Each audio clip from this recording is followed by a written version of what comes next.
kita makmum, imamnya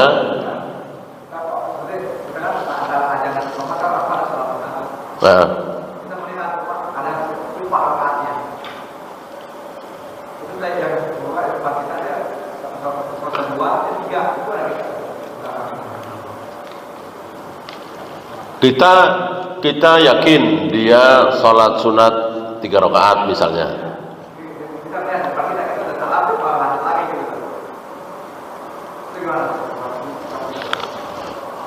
Ada kemungkinan nggak?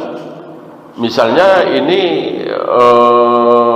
sebelum adzan subuh, ya ada kemungkinan kan dia sholat witir 3 rakaat. Kalau nggak ada kemungkinan kan nggak mungkin ya sholat qobliyah 3 rakaat, ya bisa setelah salam kita ingatkan antum tadi kayaknya 3 rakaat. Nah, apa yang harus dilakukan? Sujud sahwi 2 kali. Sujud sahwi 2 kali. Kalau yakin dia salah ya. Ustaz, kalau sujud sahwinya itu agak terlalu lama gimana Ustaz? Soalnya saya tidak pernah gitu. Dia diterangin kamu salah ini nggak apa-apa rokaatnya gitu ya. Makanya tapi dia ngotot berarti akan ya lah sama yang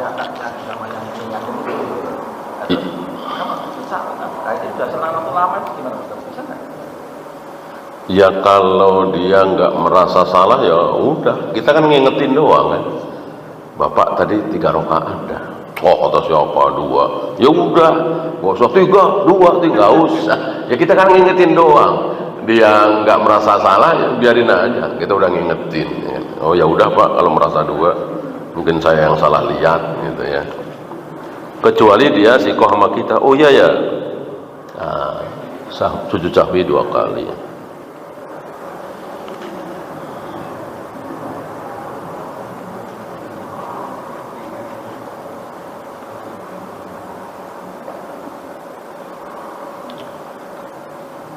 Ditanya apakah kamu salafi atau wahabi, bagaimana menjawabnya? Karena takut dikucilkan. Udah nggak usah takut ya, nggak usah takut ketika kita berakhlak baik, sopan, santun, amanah, insya Allah perbedaan kita dengan mereka dalam hal akidah tauhid akan tertutup dengan akhlak kita. Maka kita perbaiki akhlak kita, nggak usah takut dan katakan yang sebenarnya. Salam ya. Kosok benci dengan kalimat salam, sementara yang mengatakan akulah sebaik-baik salafi siapa? Rasulullah alaihi salatu wassalam. Beberapa hari sebelum beliau wafat, di hadapan istri-istri beliau dan ada Fatimah di situ, putri beliau. Khairus salafi laki ana, sebaik-baik orang salaf aku. Nabi mengaku sebagai salaf. Mosok kita tidak mengaku? Salaf itu kan sifatnya, pekerjaannya, orangnya salafi. Indonesia itu negaranya, orangnya Indonesi.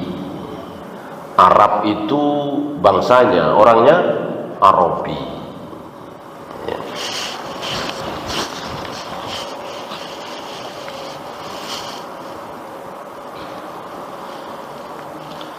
Ketika seorang anak bekerja dan mendapatkan gaji 4 juta misalnya, terus orang tua minta uang kepada anak 2 juta, bagaimana? Itu hak orang tua.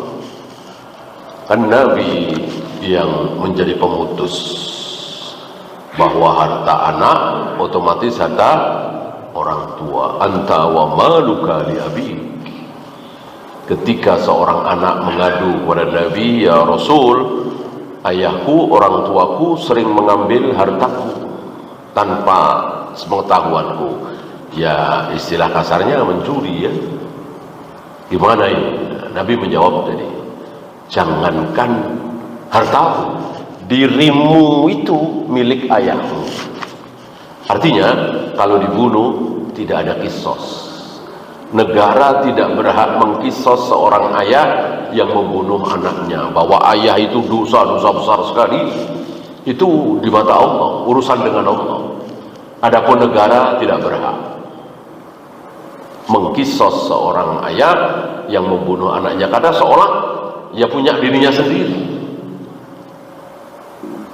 Apalagi cuman hartanya, uangnya. Maka bebas bagi seorang tua untuk mengambil uang harta milik anaknya. Anaknya ya, bukan mantunya ya. Mantu tentu beda. Jangan menyamakan yang berbeda.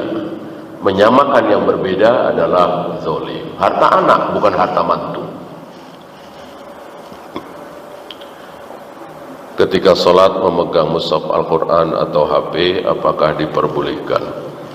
Mungkin untuk yang ya ini di luar sholat fardu ya, yang mulai pengen lama berdiri sementara hafalannya sedikit karena baru ngaji atau baru masuk Islam gitu.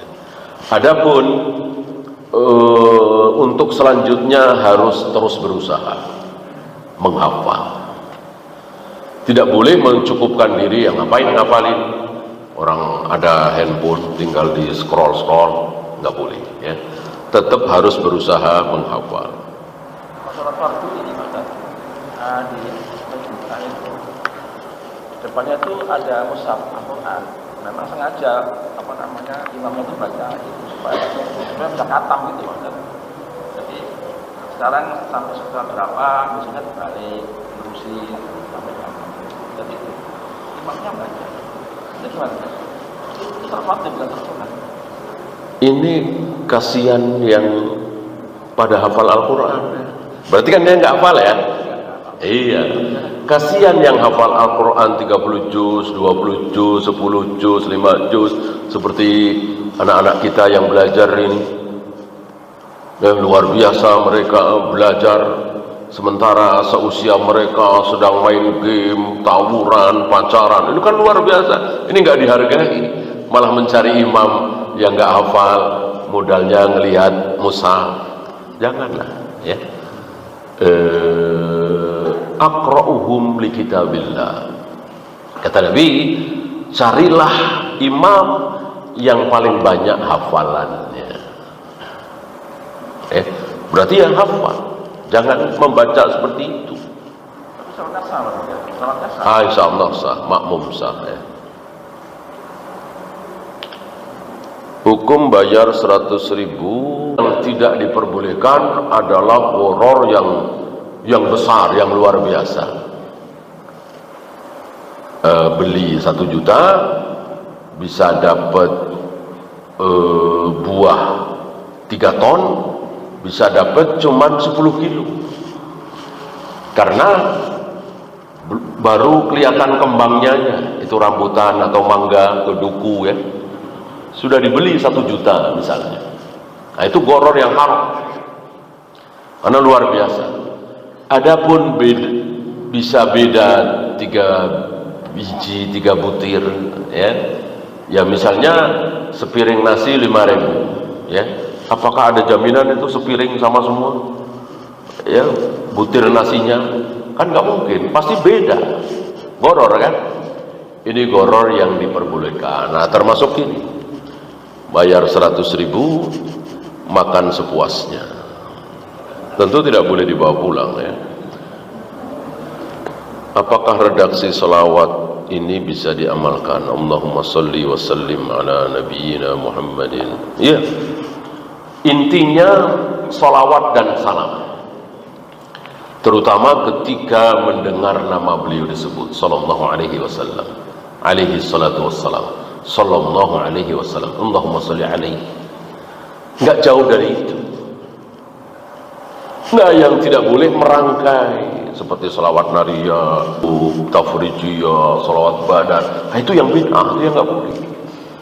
Karena merangkai sendiri sebuah rangkaian yang tidak dikenal oleh Rasul dan para sahabat. Kalau yang rangkaian yang nggak boleh keluar dari yang dicontohkan oleh Nabi. Allahumma salli ala Muhammad wa ala ali Muhammad kama sallaita ala Ibrahim wa ala ali Ibrahim, terus sampai innaka Hamidum Majid. Salawat Ibrahimiyah. Saat mulai adzan Jumat dilarang bertransaksi jual beli. Apakah berlaku juga sesama wanita? Ini ramai menjadi pembahasan para ulama, ya. Yang rajih insyaallah iya, karena memang ini secara umum gitu. Walaupun sekali lagi ada khilaf dalam hal ini. Ya.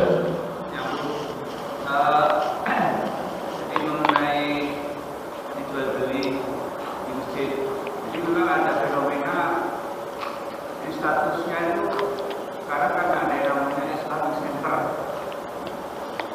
Nah, Islamic Center itu karena ada fungsi masjid, ada fungsi kantor, dan fungsi yang lain-lain. Dan pada akhirnya itu dalam posisi kerja bertingkat, biasanya demikian. Nah, kejadiannya seringkali di situ tuh akhirnya ada namanya ya jual beli. Tapi ada kaitan tertentu, jadi banyak UMKM yang pada kaitan tertentu, ada begitu. Jadi menyikapi demikian bagaimana? Terima kasih. Di tempat sholat seperti begini? Enggak. Iya, berarti bukan di... Contohnya kan dibandingkan, jadi atasnya bawahnya nanti itu perkantoran, tempat pertemuan, segala macam itu. Nah, kejadiannya itu bawahnya kan di lantai dasar lah.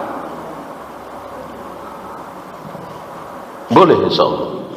Karena memang masjid itu yang disepakati sebagai masjid oleh pengurus DKM seperti ini. Tentu pengurus tidak mengatakan bahwa di atas komplok itu mesti, maka sholat tahiyatul masjid di sana nggak sah. Iktikaf di sono duduk berjam-jam, ya bukan iktikaf namanya, harus di masjid. Berarti jual beli di atas komplok itu boleh. Karena masjid kan tentu punya tanah. Yang tanah itu ya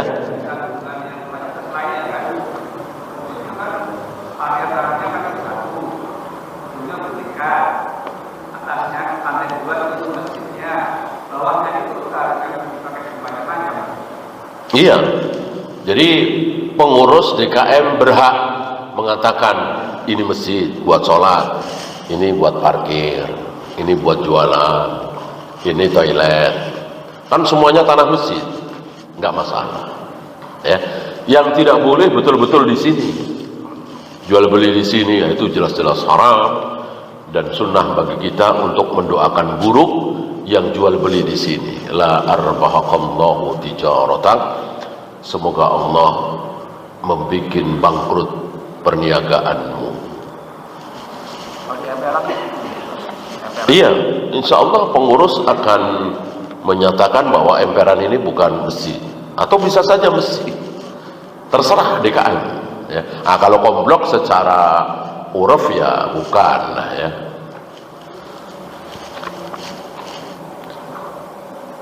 Bagaimana hukum menerima serangan fajar?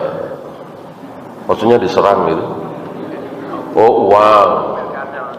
Kalau ada uang naruh, kalau ada orang naruh uang di depan pintu kita atau dimasukin amplop, ya nggak perlu kita nanya, ada uang kita pakai. Kecuali jelas-jelas, nih saya kasih 200.000, syaratnya Bapak harus nyoblos nomor 1 ya, ya tentu tolak, nggak boleh. Ya. Kalau dikasih, apalagi ditaruh, ya tentu hak kita. Wallahu a'lam. Habis kita akhiri. Subhanakallahumma bihamdika asyhadu an la ilaha illa anta astaghfiruka wa atubu ilaik. Assalamualaikum warahmatullahi wabarakatuh.